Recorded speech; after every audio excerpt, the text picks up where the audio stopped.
అష్టాదశ పురాణ సంగ్రహం. గరుడ పురాణం.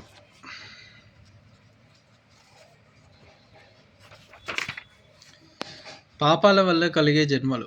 పూర్వజన్మలో అబద్ధాలు ఆడినవాడు, మూగవారిని, గోవులని హింసించినవాడు ఈ జన్మలో వాచక శక్తి లేని వారుగాను, ఉన్న హీనస్థాయి వాచకులుగాను పుడతారు. కొంపలు కాల్చినవారు, బ్రాహ్మణుల్ని చంపినవారు కుష్ఠరోగులై జన్మిస్తారు. బంగారమును దొంగిలిస్తే పిప్పిగోళ్ళు, మద్యపానం చేస్తే పిప్పిపళ్ళు కలవాళ్ళుగా పుడతారు. గురుద్రోహమును చేస్తే వికార రూపము గల జన్మ లభిస్తుంది. స్వజాతిలోని పరస్త్రీని కూడినవాడు పంచముడిగాను, దాన ధర్మాలను చేయనివాడు దరిద్రుడుగాను అవతరిస్తారు. యోగ్యత లేని వాళ్ళకి, సత్యహీనులకి పౌరోహిత్యం చేసేవాడు పంది అయి పుడతాడు. ఒక ఊరికి ఎంతమంది పురోహితులుంటే అంతమందికి ఆ పాపం పంచబడుతుంది. ఒక్కడే పురోహితుడైతే మొత్తం పాపం అంతా అతనికే చుట్టుకుంటుంది. ఒక ముక్కలో చెప్పాలంటే గ్రామ పురోహితుడు గాఢ జన్మెత్తుతాడు. ఓ రామచంద్ర. స్నాన సంధ్యలు దేవార్చన చేయకుండా భోజనం చేసినవాడు కాకిలా పుడతాడు. రామరామ. పైకప్పు లేని బయలులో భుజించేవాడు మనుషులు మసలని వనాలలో కోతిగా అవతరిస్తాడు. కర్కశముగా మాట్లాడేవాళ్ళు పిల్లులవుతారు. చెట్లు కాల్చేవాళ్ళు మినుగురు బూచులవుతారు. బ్రాహ్మణులకు చెడిన పదార్థాలని పెట్టేవాడు ఎద్దులవుతారు. బ్రాహ్మణులకు చద్దే అన్నం పెడితే కోతి అవుతాడు. తీరి కూర్చొని దెబ్బలాడేవాడు, పుస్తకాలు దొంగతనం చేసేవాడు జీవన మధ్యంలో అందులవుతారు. బ్రాహ్మణుల కుటుంబ ఘాతికి పుట్టిన పిల్లలు మిగిలరు. ఆకలితో అన్నమడిగిన వానికి లేదంటే పిల్లలు పుట్టరు. బట్టల దొంగ ఉడుముగా పుడతాడు. ఇతరుల మీద విషప్రయోగం చేసేవాడు పాపై పుడతాడు. సన్యసించిన వాడి భార్యతో సంగమించిన వాడు పిశాచముగాను, ఇతర స్త్రీలతో విహరించేవాడు అల్పాయుష్కుడుగాను, గురుభార్యను కోరినవాడు తొండగాను పుడతారు. తక్కువ జాతి స్త్రీని కూడేవాడు రేచు కుక్క అవుతాడు.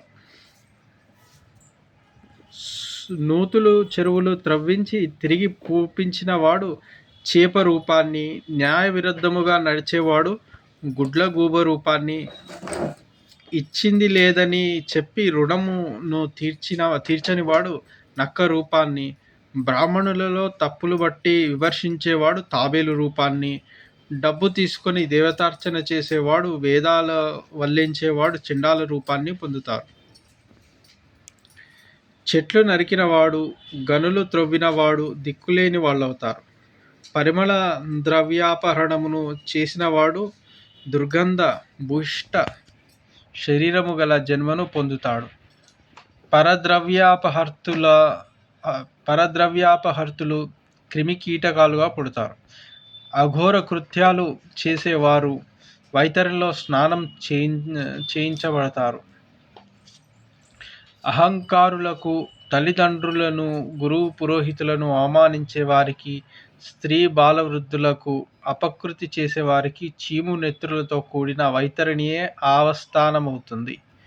అవయవహీనులకు చెడ్డ చేసేవాడు, పెళ్ళిళ్ళు పాడు చేసేవాడు, దాన ధర్మాలకి అడ్డుపడేవాడు, బ్రాహ్మణ ద్రోహి, ఆశ పెట్టి త్రిప్పేవాడు, పురోహితుడి భార్యతో శయించేవాడు, భాగవత గాథలు చదివే చోట అల్ప ప్రసంగాలు చేసేవాడు, అవివాహితులైన కన్యలందు దోషారోపణ చేసేవాడు, ఆవులకు మేత నీరు సరిచూడనివాడు, తన పశువులను చక్కగా చూసుకొని ఇతరుల పశువులను పట్టించుకొనివాడు అనగా స్వార్థబుద్ధి గలవాడు, దాన ధర్మాలకి ధనము ఖర్చయినదని విచారించేవాడు, బ్రాహ్మణ నిష్ఠ తీసుకున్న శూద్రుడు, వివాహిత కర్మలు విస్మరించిన బ్రాహ్మణుడు, దేవుడు లేడని ప్రచారం చేసేవాడు, పరద్వేషి, పరదూషకుడు వీళ్ళంతా వైతరులోనే పడతారు. వినత గర్భశుక్తి ముక్తాఫల వైనతేయ, సదాచార పరులు, సత్కర్మానుష్ఠాన పరులు అయిన వారు దేహాంతాన స్వర్గానికి వెళ్తారు. అక్కడి పుణ్య పరిపాకానంతరం దివ్య క్షేత్రాలలోని జన్మించి శాస్త్ర పారంగతులై సద్వర్తనతో పూర్వపుణ్యాన్ని ద్విగుణీకృతం చేసుకుంటూ కాలం గడుపుతారు.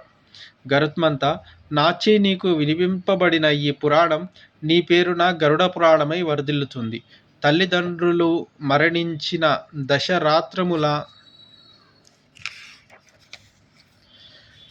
దశరాత్రముల లోపల అశుచి అయిన కుమారుడు ఈ పురాణాన్ని వినినట్లయితే తప్పనిసరిగా మృతులు స్వర్గస్థులవుతారు.